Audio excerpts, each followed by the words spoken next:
The attack Friday on a Sufi mosque in northern Sinai, in which at least 235 people were killed and more than 100 were wounded, was the worst terrorist attack on civilians in modern Egyptian history. It was well planned, highly coordinated and aimed at slaughtering as many people as possible. But it should have been no surprise. The Egyptian army has been battling ISIS-linked militant Islamists in the Sinai for years with limited success. But if the world knows little about this fierce ongoing struggle, that is no accident. The Egyptian government has imposed an almost total media blackout on its efforts to repress what is becoming a deeply embedded insurgency. Egyptian President Abdel Fattah al-Sisi went on Egyptian television Friday evening to declare 3 days of mourning and denounce the attack, which he called the work of cowards.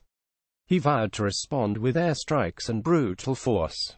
But the use of such brutal force, which critics say is also indiscriminate, has created greater resentment among Sinai residents. It has also radicalized the local population and generated new recruits for the terrorists, even as most Egyptians reacted with shock and outrage to the assault on a holy mosque during the Muslim Day of Prayer, a rarity in the deeply religious country. Friday's attack was not only particularly gruesome, but worrisome to a government that has repeatedly claimed to be making progress in the war on jihadists. While no group immediately claimed credit for the attack on the Al-Rawda Mosque in the town of Bir al-Abd in northern Sinai, the culprits were almost surely the local branch of ISIS, also known as the Islamic State. Local jihadists, members of a group formerly known as Ansar Bayt al-Maqdis, have pledged bayat or allegiance to the Islamic State in Sinai. Friday's attack represented an escalation in the jihadi campaign against President Sisi's government, which has conducted a massive crackdown on opponents, critics, and the media in the name of bringing order and security to the nation of over 90 million. Before Friday, the Islamic State in Sinai had concentrated its attacks on police, other security officials, and Egypt's Coptic Christians, about 10% of the population. But in publications and statements, jihadists have increasingly attacked Sufi Muslims.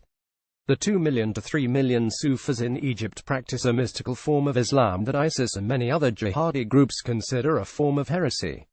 Friday's attack was not only particularly gruesome, but worrisome to a government that has repeatedly claimed to be making progress in the war on jihadists. According to numerous accounts, the attack began around noon when the Al-Rawda Mosque, about 125 miles northeast of Cairo, was filled with worshippers. Security officials said that worshippers fled outside after a bomb, probably detonated by a suicide bomber, exploded inside the mosque.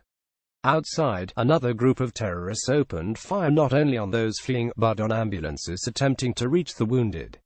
Egyptian security officials were quoted as saying the terrorists were heavily armed, with both automatic weapons and rocket-propelled grenades, and sped off in vehicles, all indicators of a well-planned attack. Israeli Transportation and Intelligence Minister Yisrael Katz said that Israel stood shoulder to shoulder with Egypt and other countries in the region in the war against radical Islamic terror. Unstated was the fact that Israel has been working closely with Egypt to combat terrorism and control illicit weapons and personnel flows through tunnels in the Sinai between Israel and Egypt. But even such quiet Israeli assistance has not managed to quash the growing Islamist insurgency in Sinai. Mohammed Sabri, an Egyptian journalist who knows Sinai well and is now in self-imposed exile because of President Sisi's crackdown on critical voices in his country, says that the anti-terrorist campaign has been mismanaged for years. The campaign has been plagued by lack of indigenous support due to the Egyptian military's brutality, extrajudicial shootings, and other violations of human rights, Sabri says. Violence and protests rose in Sinai 2013 when Thengan Sisi came to power in a military takeover. Sisi ousted the democratically elected, but hugely unpopular, President Mohamed Morsi, who was the head of the Muslim Brotherhood Islamist group.